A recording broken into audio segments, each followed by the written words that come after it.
ನೀತಿ ಸಂಹಿತೆ ಜಾರಿಯಾದ ನಂತರ ಭರ್ಜರಿ ಕಾರ್ಯಾಚರಣೆಯನ್ನ ಮಾಡ್ತಾ ಇದ್ದಾರೆ ಪೊಲೀಸ್ ಅಧಿಕಾರಿಗಳು. ಲಕ್ಷ ಲಕ್ಷ ರೂಪಾಯಿ ಹಣವನ್ನ ಸೀಸ್ ಮಾಡೋದ್ರಲ್ಲಿ ಯಶಸ್ವಿಯಾಗ್ತಾ ಇದ್ದಾರೆ. ಬಳ್ಳಾರಿ ರಣಕಣದಲ್ಲಿ ಜನ ಕಾಂಚಾಣದ ಸದ್ದು ಜೋರಾಗಿದೆ. ದಾಖಲೆ ಇಲ್ಲದೆ ಸಾಗಿಸ್ತಾ ಇದ್ದಂತಹ 26 ಲಕ್ಷ ರೂಪಾಯಿ ನಗದನ್ನ ವಶಕ್ಕೆ ಪಡೆದಿದ್ದಾರೆ.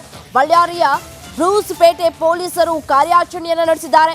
ಬಸ್ ನಿಲ್ದಾಣದಿಂದ ಬೇರೆ ಕಡೆಗೆ ಸಾಗಿಸ್ತಾ ಇದ್ದಂತಹ ಹಣವನ್ನ ಸೀಸ್ ಮಾಡಲಾಗಿದೆ. ಹಣದ ಮೂಲವನ್ನ ಹುಡುಕ್ತಾ ಇದ್ದಾರೆ ಪೊಲೀಸ್ ಅಧಿಕಾರಿಗಳು. ನೇನು ಚುನಾವಣೆ ಹತ್ತಿರ ಬರ್ತಾ ಇದ್ದಂಗೆ ಈ ರೀತಿಯಾದಂತಹ ಪ್ರಕರಣಗಳು ಪದೇ ಪದೇ ಮರುಕಳಿಸ್ತಾ ಇದ್ದಾವೆ. ಅಲ್ಲಲ್ಲಿ ಕೂಡ ಒಂದಷ್ಟು ಲಕ್ಷ ರೂಪಾಯಿ ಹಣಗಳನ್ನ ಸೀಸ್ ಮಾಡ್ತಾ ಇದ್ದಾರೆ, ಮದ್ಯವನ್ನ ಸೀಸ್ ಮಾಡ್ತಾ ಇದ್ದಾರೆ. ಇದೀಗ ಬಳ್ಳಾರಿಯಲ್ಲಿ ದಾಖಲೆ ಇಲ್ಲದೆ ಸಾಗಾಟವನ್ನ ಮಾಡ್ತಾ ಇದ್ದಂತಹ 26 ಲಕ್ಷ ರೂಪಾಯಿ ನಗದನ್ನ ಪೊಲೀಸರು ವಶಕ್ಕೆ ಪಡೆದುಕೊಂಡಿದ್ದಾರೆ. ಎಲ್ಲಿಂದ ಎಲ್ಲಿಗೆ ಹಣವನ್ನ ತೆಗೆದುಕೊಂಡು ಹೋಗ್ತಾ ಇದ್ರು, ಆ ಹಣ ಯಾರಿಗೆ ಸೇರಿದ್ದು ಅನ್ನೋದರ ಕುರಿತು ಇಂಚಿಂಚು ಮಾಹಿತಿಯನ್ನ ಪೊಲೀಸ್ ಅಧಿಕಾರಿಗಳು ಕಲೆ ಹಾಕ್ತಾ ಇದ್ದಾರೆ. ಹಣದ ಮೂಲವನ್ನ ಕೂಡ ಕಲೆ ಹಾಕ್ತಾ ಇದ್ದಾರೆ.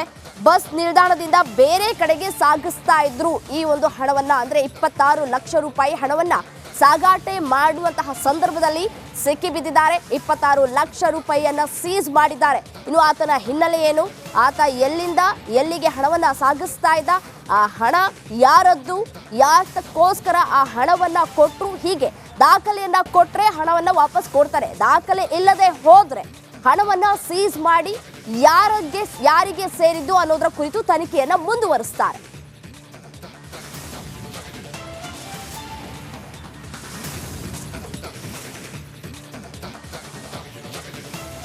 ಬಾ ನೋಡಿ, ದೃಶ್ಯದಲ್ಲಿ ಕೂಡ ಗಮನಿಸ್ತಾ ಇದ್ದೀರಿ. 26 ಲಕ್ಷ ರೂಪಾಯಿ ಹಣವನ್ನ ಅಧಿಕಾರಿಗಳು ವಶಕ್ಕೆ ಪಡೆದಿದ್ದಾರೆ. ಇದೀಗ ಒಂದಲ್ಲ ಎರಡಲ್ಲ 26 ಲಕ್ಷವನ್ನ ವಶಕ್ಕೆ ಪಡೆದಿದ್ದಾರೆ. ಬಳ್ಳಾರಿಯ ಬ್ರೂಸ್ಪೇಟೆ ಪೊಲೀಸರು ಭರ್ಜರಿ ಕಾರ್ಯಾಚರಣೆಯನ್ನು ನಡೆಸಿದ್ದಾರೆ. ಬಸ್ ನಿಲ್ದಾಣದಿಂದ ಬೇರೆ ಕಡೆಗೆ ಸಾಗಿಸ್ತಾ ಇದ್ದಂತಹ ಸಂದರ್ಭದಲ್ಲಿ ಹಣವನ್ನು ಸೀಸ್ ಮಾಡಿದ್ದಾರೆ ಪೊಲೀಸ್ ಅಧಿಕಾರಿಗಳು.